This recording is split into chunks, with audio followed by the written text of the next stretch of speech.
Good morning, everyone. This is a special meeting of the Concord Historical Commission, May 1st, 2023. The purpose of this meeting is to make final selections for the 2023 Preservation Awards. And the first thing I'd like to do is just to kind of take a roll call of those members present. So I'll just call you by name and just state, So Nancy Frizella Lee. I'm here. Ryan Hanley. Present.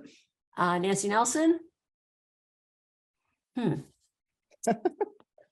Hello, Nancy. And, Nancy, you're muted. So on the iPhone, who is on the iPhone? Oh, I'm here. Oh, okay. Thank you. Sorry. So also our participating this morning are Annette Bagley, who has been the chair of this subcommittee that made recommendations to the Historical Commission. And I believe Betsy Eigelhart will be here as well. I'm not sure if she's the iPhone. Whoever's the iPhone, could you unmute and identify yourself?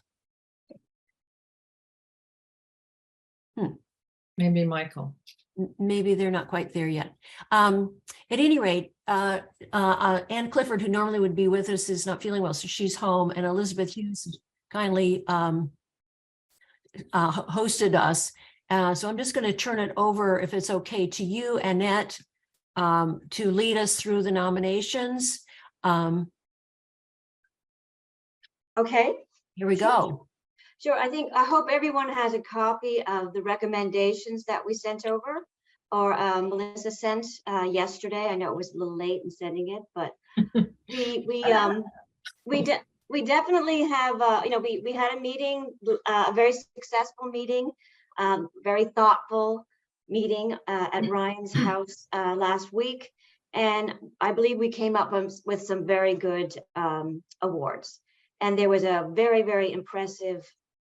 There were very impressive nominations this year. We decided to give more awards than we usually do because we didn't have the awards because of COVID, and there was a long, time for when the projects could have been completed. So I'll start with the projects that we did not recommend for awards. And if anyone has any questions, or if they disagree with our, rationale, please, tell us what, please chime in anytime. So the four awards that we did not nominate were 62 Wood Street, 63 Monument Street, and Lowell Road. Lowell Road and Lowell Road, right? And we didn't nominate 320. Yes. We didn't nominate 325 Main Street because Ryan has decided he's going to take control of that nomination, and even though it's a very worthy nomination, it's not completed yet, so it might be eligible for the next go around. Yeah. So the reason why we didn't nominate Lowell Street and the ones I just mentioned was mostly because of massing. We thought the massing was too big on the additions, and there were just so many other nominations that took precedence over them. So the first one we had, most of these ones were pretty unanimous. The 1780 house, if you had a chance to go through their nomination, they were meticulous in, everything they did, the restoration and the thoughtfulness that they put into that project was really outstanding. So that was definitely a nomination for an award. And the other one was 19 Thoreau Court. That again was a first-rate restoration of an 18th century home, and the attention to the detail, the replacement of the windows, the getting a landing step retrieved from an abandoned property, everything was just wonderfully done on that particular property. And I hope you have a chance to drive by some of these properties because they were very good. Can I just ask a quick question? mhm. So, because this was one, we can give more than one award in a category. Is that what you're Yes. saying? Yes, Okay. that is true. Yes, Okay. and we can give, and then you'll see that we've given Concord Academy a double award for sensitive addition and appropriate new construction. So Okay. we can really and then we made up a new category. So I saw that. so for sensitive addition, I don't, if you've had a chance to go by 17 Lawsbrook Road, it's very impressive when you see Yeah. it. And it was just very well deserving. It just fits in with the whole scale of the neighborhood. It's just a good example in that neighborhood of what it is appropriate new construction, I think, and a sensitive new addition. 46 Hubbard Street. I'm going to follow up on that. Now, Melissa, you had said that that's a demolition delay success story. Is that correct? Yes. Okay. Yes. And I'd really like to credit the neighborhood because they came out in force to say, Mhm. please do not tear this down. Mhm. Yeah.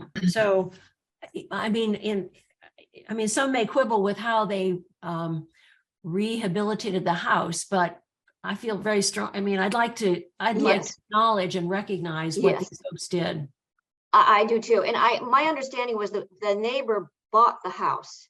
Yep, And- the guy in the next, yep, he bought it Okay. for $1.2 million and had every intention of tearing it down and rebuilding, he Oh. said, on a similar, I think the similar footprint, but we objected, as did the neighbors, to tearing it down. Okay. Yes. Okay, interesting. Okay, so I'll get the information from the realtor about the owner and all that kind of information. Yeah. So Nancy, yeah. Was that the house where the description said that a main portion of their work was gutting the interior of the house? Is that the one? No, I think that may have been Thoreau Court, but there was another one that they did gut that house. Thoreau Court or this one? Hubbard Street. Both. But I think one of the reasons why they wanted to tear it down because it was very in such disrepair. So, but at least the outside of the structure for at least 46 Hubbard Street is in keeping with the character of the neighborhood. Yeah. And for 19 Thoreau Court, again, it was a very decrepit house, but he salvaged a lot of the material. And he even took the siding from the back and put it on the front, and all sorts of little things like that.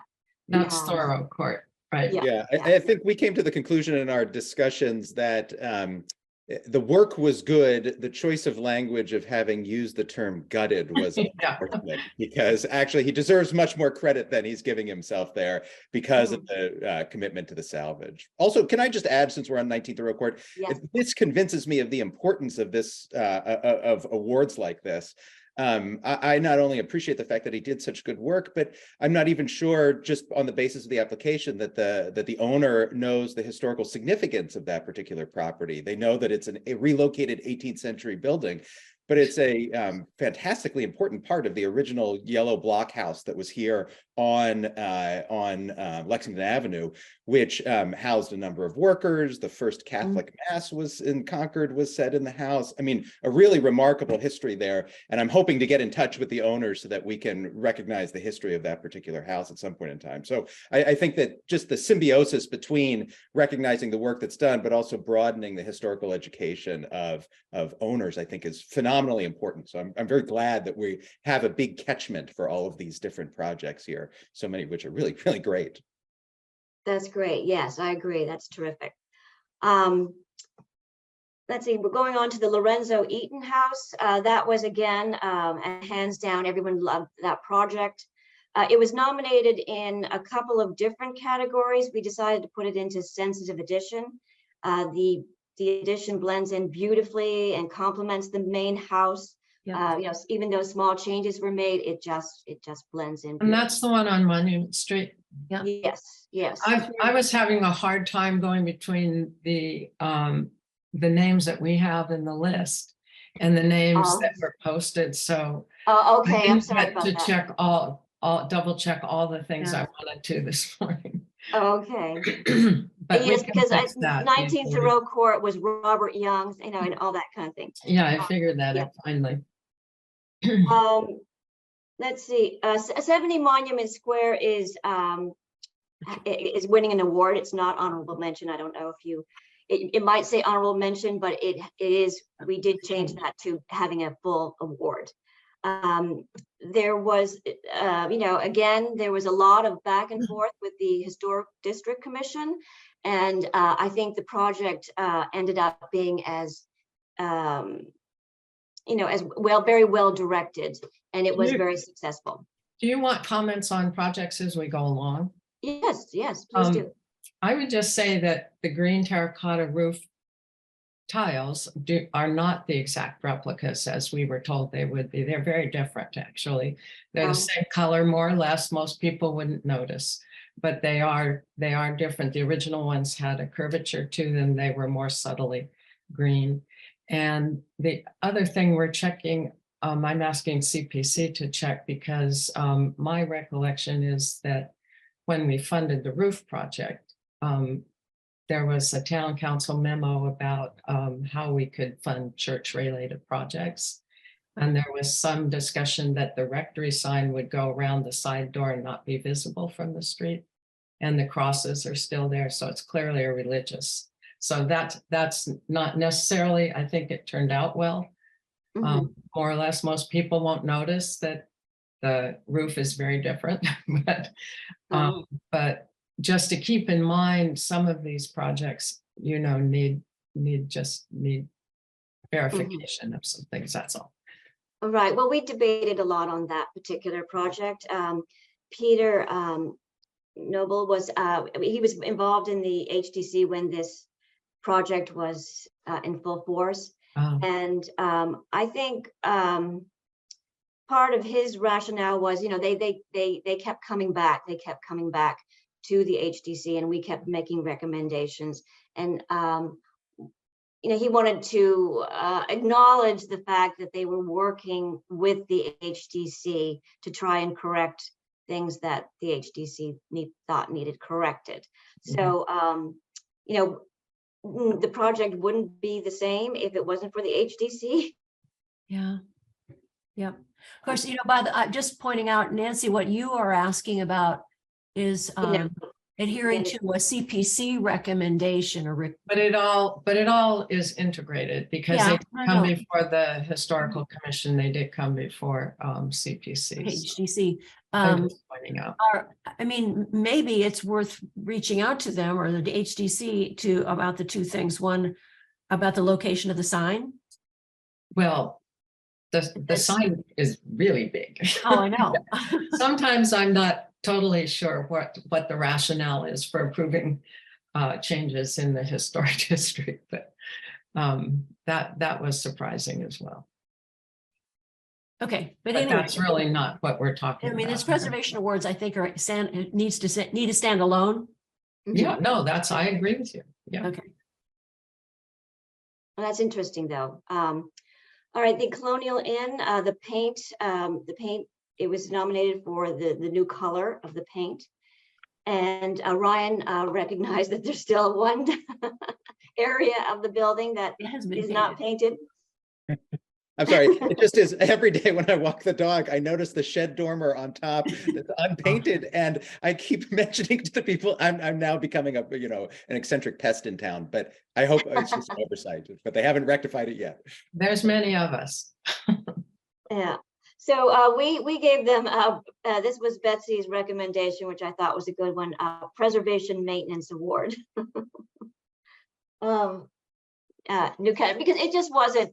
Yes, it was fine. It was that they painted it and they did a historic color, but just repainting a building compared to all the other nominations that we received wasn't that substantial.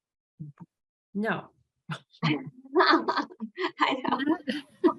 Hey, you know what? I'm waiting for either a new chef or consistent food in the dining room. Culinary homes, culinary homes. Betsy's hand is up, Melissa. Hi, Betsy. Yes. Hello, everyone. I'm Hi, happy Betsy. to be included in this. Hi, Nancy. Preservation is actually a treatment in the Secretary of the Interior standards. So I don't know that it's an entirely new category, and that it could be in that umbrella, and then specifically preservation maintenance. It would be how I would suggest it. So proper rehabilitation, restoration, and then the treatment is preservation. Okay. So you would put it under proper rehabilitation and then subcategory preservation Yeah, maintenance. which really means repair and maintenance. Uh-huh, okay. Nancy, do you agree? Yes, yeah. So I could save my general comments till the end, but mostly I'm on the same kind of track that Betsy's on. And that's the Secretary of the Interior standards. And I think we really need to do some work on those definitions, making sure our committee knows and the panel knows and the applicants know, because sometimes what people think of as preservation, not preservation at all. So we can talk more about that at the end Right. when we're all Well, done.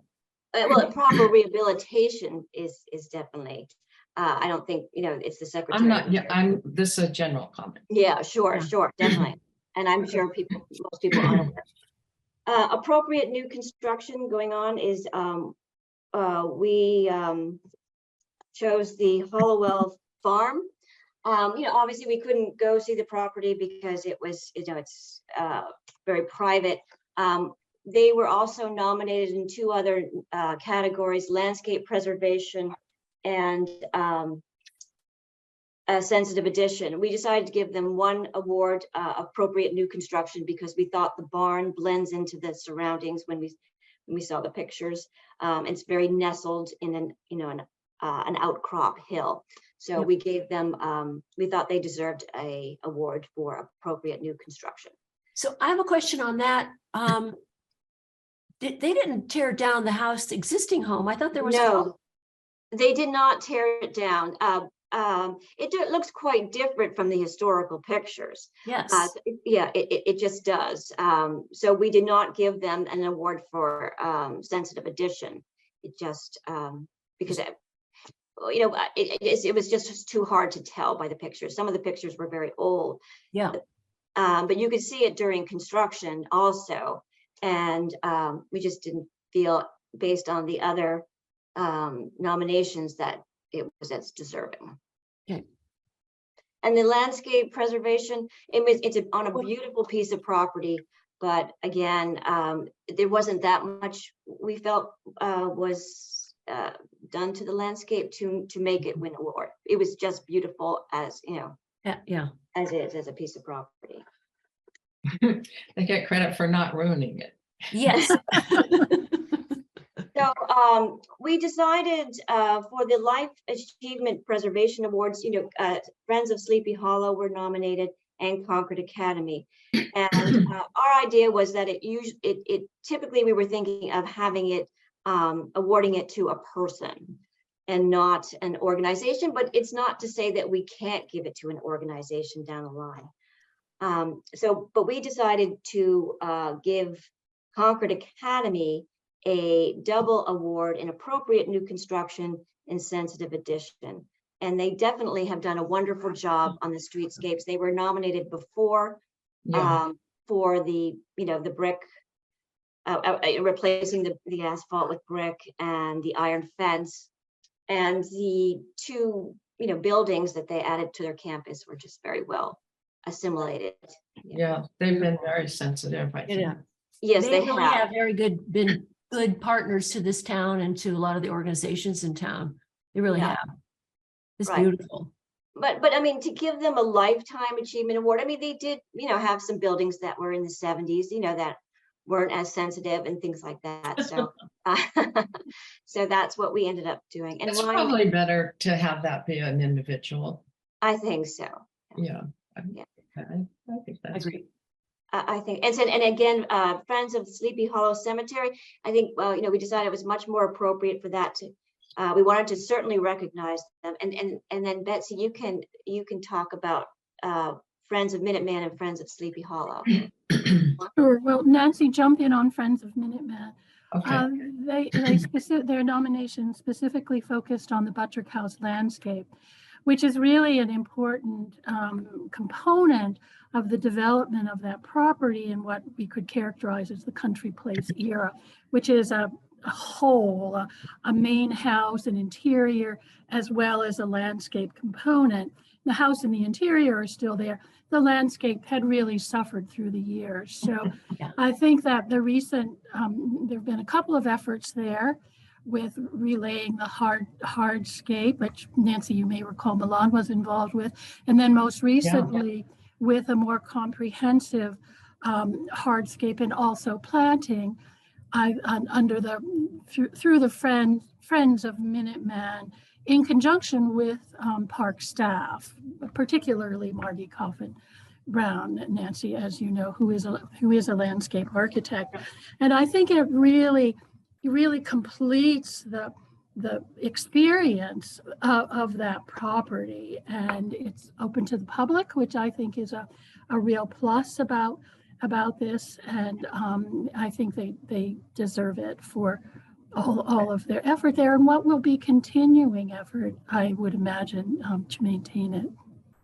Nancy, do you want to jump in? I would just say, I was treasurer of CPC when this project came before CPC, and there was question whether or not to fund it. And I recused myself, but eventually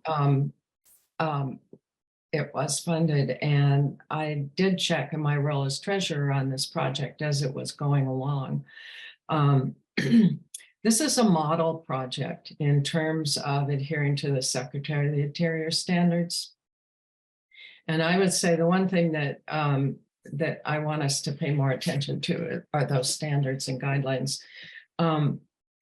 The mason that did the brick walkways had to be taken up and put back down. They numbered every single brick and noted its location. I mean, the degree of attention was really great. There have been some other projects that we've seen, the old manse also, highly professional approach to preservation, restoration, and rehabilitation. And they're different. And so this is great. I was happy to see this, and I had nothing to do with it. I did give a nudge in that direction. I think, my experience in the Park Service, it helps to sit on the fund allocation committees, even if you recuse yourself. I would just like to put in a little pitch for friends groups in general supporting national parks, and also Sleepy Hollow in this case. Yes. That the friends groups, not for profit, 501c3, can really accomplish things that would otherwise be either impossible or illegal or extremely difficult for governmental agencies to do. So they play a really important role in preserving and protecting these properties. Yeah, that's correct. And Very much so, yeah. Sleepy Hollow, that's a wonderful. Sleepy Hollow, their efforts took years to get the money together for the Morning Victory, but I think once they did that, and their speaker series or Sunday or their fall breakfast, the Friends of Sleepy Hollow have been very engaged for years and made an enormous difference, because over the years I've lived in town, never enough money has been allotted to maintenance of Sleepy Hollow by the town at all, which is really too bad. So it is good to acknowledge the work that the Friends have done over the years, and I hope that they continue. Yeah. Really great. Yes, and they have some wonderful, if you got a chance to read their application, they have some wonderful ideas and projects ahead, particularly a Sleepy Hollow gate, which is very impressive looking. Yeah. Richard Gate, yep. Did there used to be wrought iron fence around it, like around the main front entry? I thought there was. Maybe I'm just carrying over a vision of Mount Auburn Cemetery and the fact that they tore down their wrought iron fence years ago. Do you remember, Melissa? I don't know. I think, you remember they came before us something to redo the Pritchard Gate. I think that's maybe what you're referring to. No, I mean, Annette? was there a fence along that whole face? The whole wall, the whole length of I don't, Mhm. Yeah, I thought there was, but In the application, there's reference to the idea that the gates are replacements for ones that were melted down for wartime yeah, for material some- reasons. yeah. It would be surprising just to melt down the two gates. So it almost suggests that there must have been a larger fence, but that would be very worth looking into. There must be Yeah, photos. yeah. I know who would know. Recollections. Who's the guy? He's in the garden club now. I just saw him.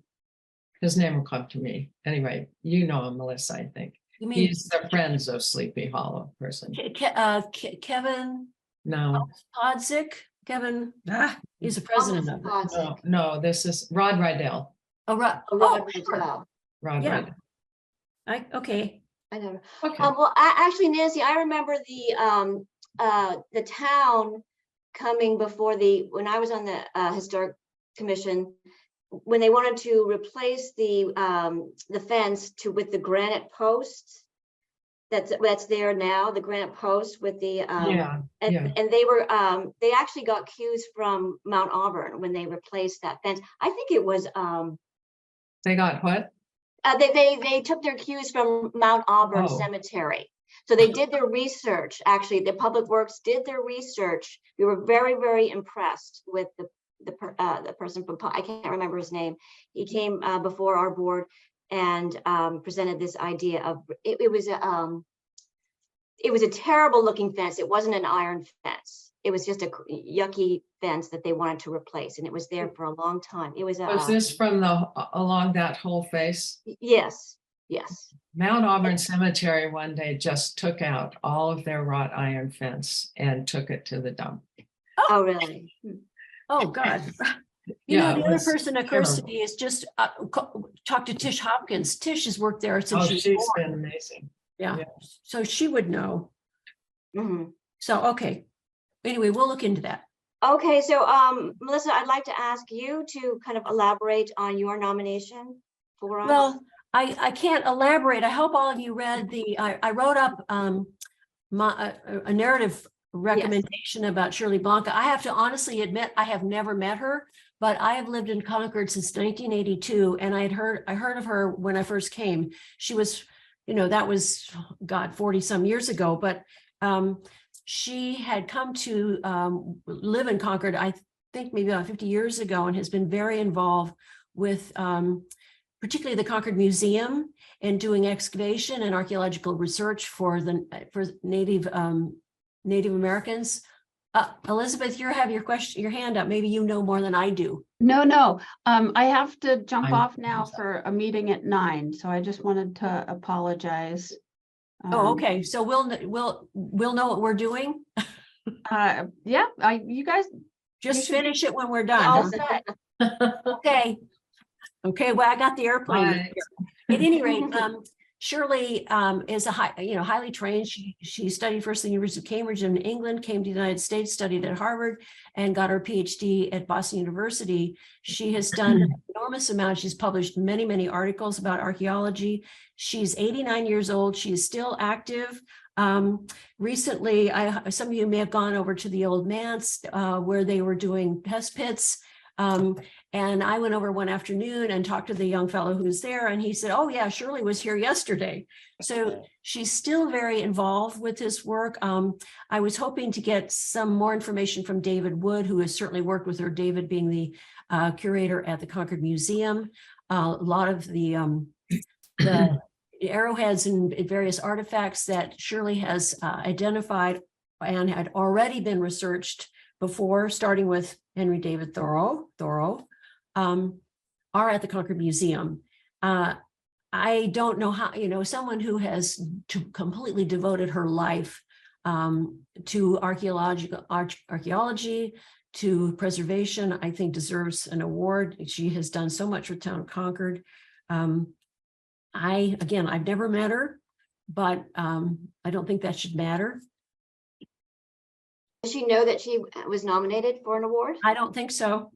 Unless, Oh, okay. unless David Wood has told her, or Joe Palumbo, because I've talked to both David and Joe about this. Because, Joe has worked with her on, there's an area of Sleepy Hollow, the new section of Sleepy Hollow. There was a site of a lot of activity of Native American lives. And also, the very famous clamshell heap, which is underneath the Emerson Hospital parking lot. She has published a number of articles about that. Alas, I don't know if will be an opportunity to recover anything more there because of creating Route 2 as well as the parking lot. But no, so it will be a thrill to call her up and say that after all these years, the town is recognizing her work, which continues. You should go in person. Yeah, well, I think the other thing that I know Ann Clifford, I'm sorry, Ann's not here, but Ann has been very concerned about archaeology in Concord. I know the town itself cares about it when there's a new construction project. And she was surprised we don't have a town archaeologist. In fact, Shirley has kind of acted as that over the years, informally.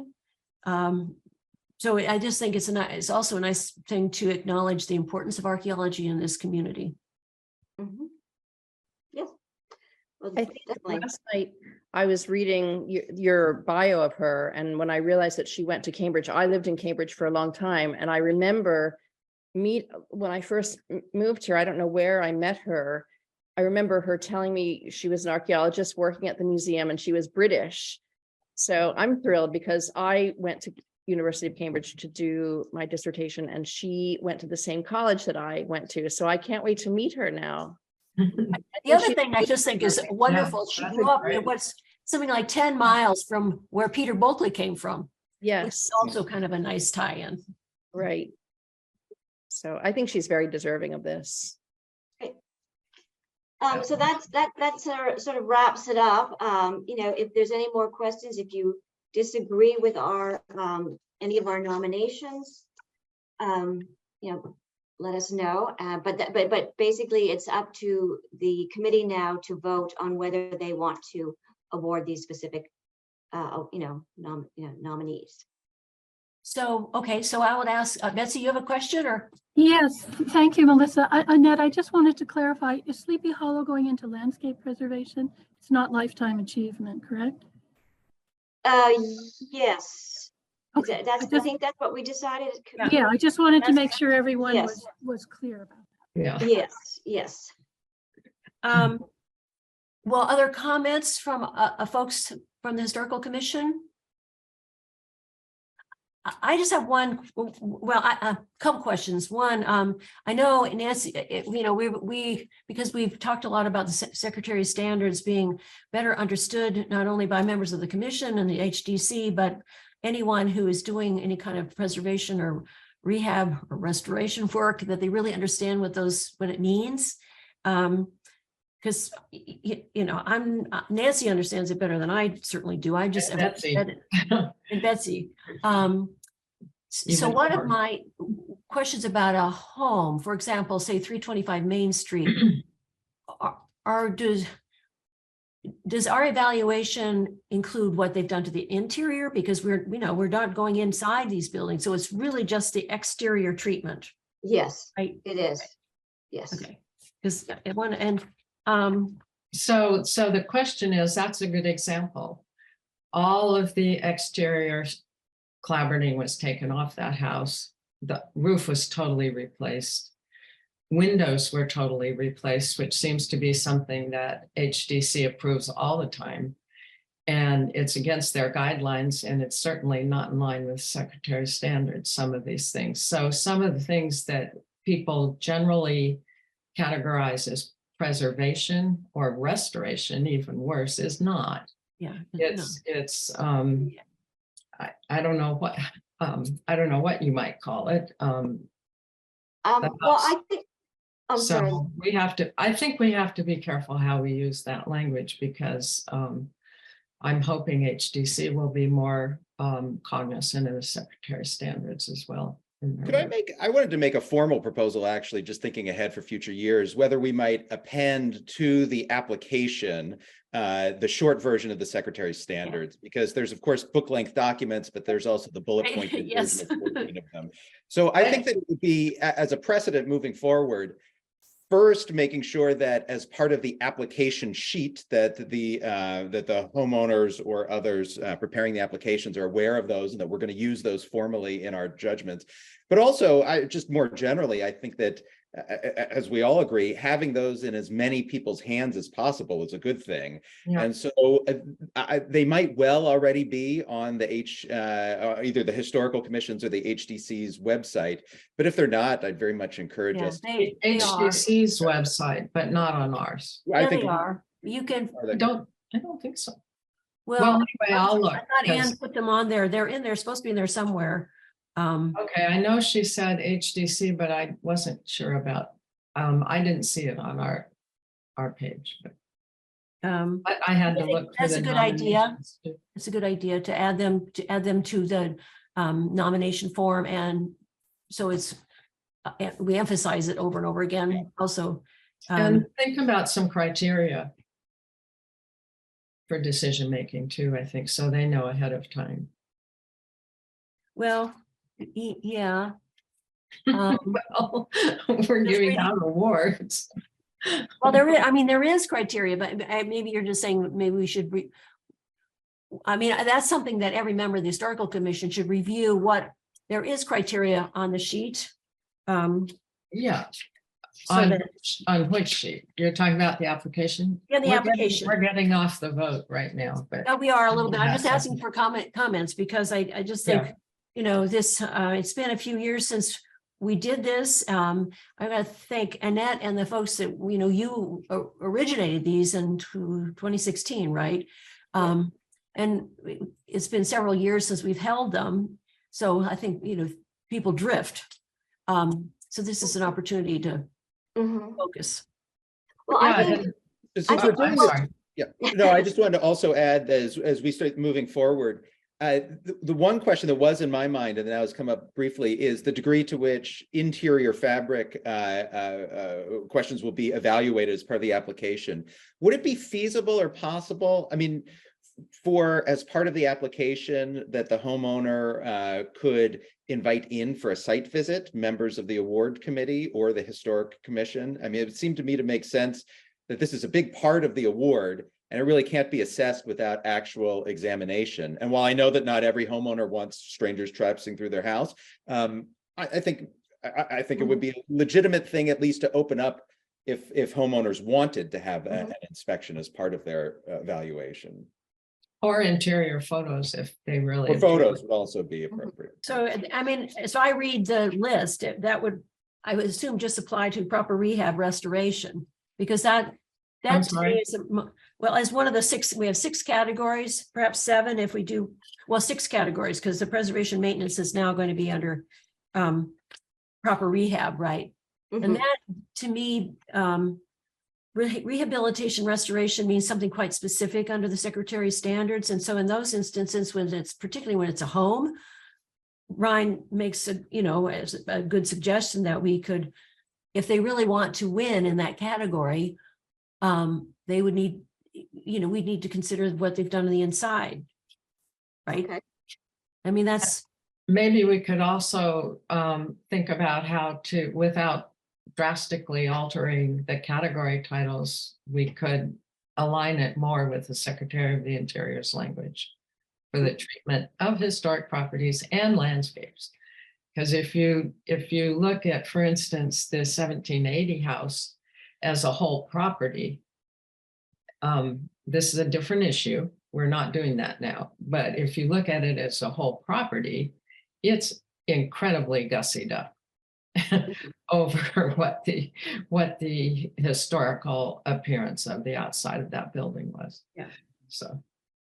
at any rate, we do digress, because at this point, we're really judging them on what their understanding of Exactly. these 6 categories. So I think, unless there's more discussion, I think we can either take just sort of well, I would entertain a motion that we accept the nominees of our special subcommittee and move forward, or if you feel it's important to go category by category.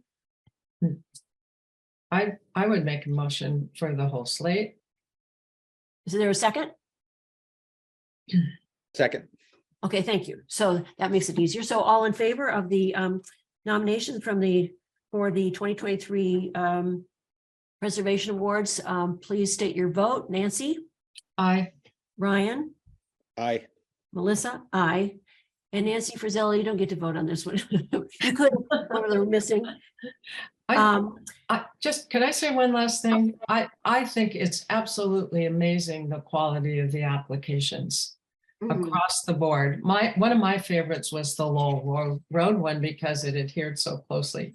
I understand about the massing of the barn, but I was surprised and incredibly pleased. And I think DSK set a very high bar for Oh. future applications. Beautiful. They're And- beautiful. And some applications were very, very sparse. And that made things a lot easier for you guys, probably, I don't know. But that's why I think we should think about professionalizing our language and the language and the criteria and stuff like that, because this is hugely successful at this point. I know. Yeah. The awards. I would just say, Annette, you remember earlier in the year thinking, oh, is anybody going to submit an application? Oh my God, what are we here? So all of that, these are beautiful, excellent projects and something to be proud of. And I just Yeah. personally want to put in a plug for the folks on Losbrook Road, because I think it was first on the commission when they came before us they tore down an old crummy garage that was not historic. And it was a young couple in order to convert that building into condos and provide more housing. And they did it by preserving their look in the neighborhood. It's a beautiful addition to West Concord. I was just thrilled that they had done that, because I kept saying, gosh, over the years, they've got to be nominated. So The other really important success story was the house that it was a Wheeler house, as I recall, near St. Gaudens home and studio. You know, it was going to be torn down and somebody in the end bought it. You remember, it's White House. Sure. Yeah. Yeah. On And it Sudbury was Road. part of that expansion of the. Yeah, of the it's on historic Sudbury Road. And Yeah. another one that will come up in a couple of years, I hope, is right here at Old Bridge Road, another success story. They came before the Historical Commission to demolish the house. This was the house, some of you remember, was the superintendent's of the prison. And I walk by it every day. They have stripped it down carefully. They probably won't restore the windows were not historic anyway, but it's just a thrill to see them not tear down a house in Concord and instead rehab what they have and keep it, because as I think, who is it? You quoted the gentleman, that the greenest house is the house that is not already been done. Right. Right. And, this is a very fluid thing. So these suggestions of, tightening up the categories is great. And, clarifying them more. I got most of these by just looking at different towns' preservation awards nomination forms and just choosing the one I thought was the best. Yeah. So I took this one from Evanston, Illinois, basically. But, I looked at Nantucket's, I look at Chatham's, I looked at, all these different towns who have preservation awards and tried to choose the best categories from the different towns. No, I think it's great that it got such a roaring start a few years ago. I mean, I know it was smaller than this year, but we just have to have really nice hors d'oeuvres and stuff at the park. I know. Unfortunately, we can't do that at the library, and we wanted to have no food either, right? Yeah. No, So and we no also food either. one of the things that we talk Next- about. next time. I'd like to mention is heritage conservation, which is the project on Losbrook. Even though it didn't, they didn't exactly, rehabilitate the house the way it was historically. It's about heritage conservation, conserving what West Concord looks like. Yeah. So I thought that was very No. successful. I do. So, yeah, so thank you. No, the library, I think maybe if we could have held it in the townhouse, we couldn't have had wine though. So I am sorry, because we had grandiose ideas of having a much more elaborate ceremony, but I think having it in the Goodwin Forum at the library is quite wonderful. It's the center of town, and that is getting a lot of focus now. And Ann Clifford, our own Ann Clifford, who has a long career in historic preservation, is going to give special remarks. So I think, I'm really pleased. So the forum location is excellent. I mean, I think that's really, I think that one little problem. what's the one? Oh, no wine? No wine, no food. So, Melissa, are you going to contact the winners and tell them that they have won this award? Well, actually, I thought you were. Okay. Because you know who they all are. I'm not Okay. entirely sure I know who they are. If you don't Okay. mind. Okay, I will try and contact them, and you will do the invites to the HDC, and you'll invite the selectmen and the Yeah, so I'm, as far in afield as I can. I've sent I sent a list or a calendar listing and the little press release, that I showed you, sent to you. I've sent that to the paper. I'm going to send it a couple of times. I'm hoping it'll get in the paper for this Friday and, subsequent Fridays. I'll send it, yes, to all the various commissions that I think would be interested. Okay. Yeah, and all of you, if you could get the word out, and of course, please attend Thursday, May 25th, 6:30.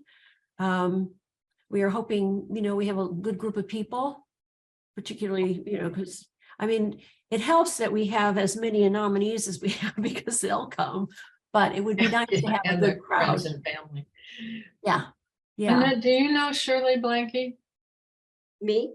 Yeah. I don't know her. No. So I don't, Maybe Nancy should tag along. That would be fun. Well, I think Melissa, you need to contact Shirley. I'll contact her. I will find out. You know her. I'm sorry, I was forgetting. Oh, you've never met her. I've never met her. She lives, That's I think, right. on the Nurse Neck Hill, I think. That's right. But Joe and David would know her very well. Yeah. I'll find out, and I will call her, and I will. Okay. It's very important that she be there. Yes. Of course. No. So, unless there's more discussion or anything else people want to bring up. I just want to ask Betsy one question. You mentioned, I wanted to recognize someone that you mentioned who was instrumental with the Minuteman for the Buttricks Garden. Margie Coffey Brown, did you mention something? Margie Coffin Brown. Margie is the resource manager for the park. She's a federal employee. So I'll just recognize her in that. She's actually in one of the photographs in the application. So, but just you would contact the president of the Friends. Okay, I will do that. Bob Morris. Okay. But Yeah, Margie so, was and the force. Pardon, what? I just said, but Margie was the force. Yeah. Okay. I add one thing before everyone signs off, and this is from an outsider's view, but I think these awards certainly acknowledge the good work by the building owners or the building managers in the case of the Sleepy Hollow and Minuteman.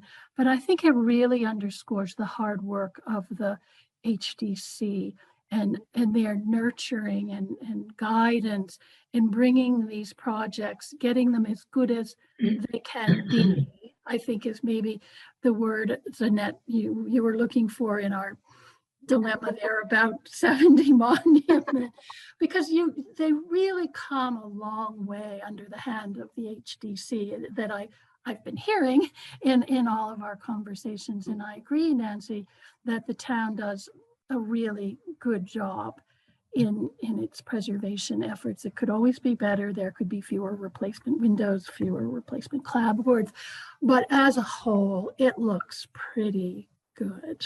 And Oh, has- the town? yeah, it Yeah, really. yeah. So I think this is also an opportunity for the HDC in whatever way to acknowledge all of their good work. as well. That's a really good point because they often need encouragement. Yes, It's often very, very, very difficult to make the decisions that they're called upon to make, and they get in a lot of trouble, and they're facing, legal action still. I think it's still Yeah. not clear what's going to happen to Hildreth's Corner. Yeah. And they stood firm on that. Local preservation, I think, is the hardest. You see, they're your neighbors, they're the people you see at the Yeah. market and children's schools, and it's tough. It's very tough. Yeah, I think, Yeah. I think we made a very, an enemy in that one, the builder in 86 Prairie Street. I think he's still quite upset. For example, when we said, he was willing to tear it down and rebuild it as it might have looked, but it would be not this, it's not an original home. So Yeah. that's just our thing, but I know the HDC is much more difficult. People challenge them and say they're being arbitrary and unfair, and it costs them money, and all of which may be true at different times. Yeah. But Same with the scenic roads bylaw now is also going to be a challenge. Yep. Should we that's- ever get regulations for it? We will, but that's progress, everybody. It is. Progress and preservation. Mhm. So thank you. If that's it, then I think we will end this meeting. I really, again, appreciate Annette, Ryan, Betsy, I know Peter Nobley. Thank you Thanks, so Annette, much for for taking the charge a here. lot of work, a Yeah. lot of work. Something to be very proud of. Thank you. So Exactly. we can end the recording and say goodbye. And I will start, promoting this and Okay. I think you have that power now, don't you? Or what to we do. just all leave. We all leave. Just all I'm leave. leaving. Bye, guys. Okay. Bye-bye. Betsy, great to see you. Hi, Nice to Milan. see you. Nan. I will.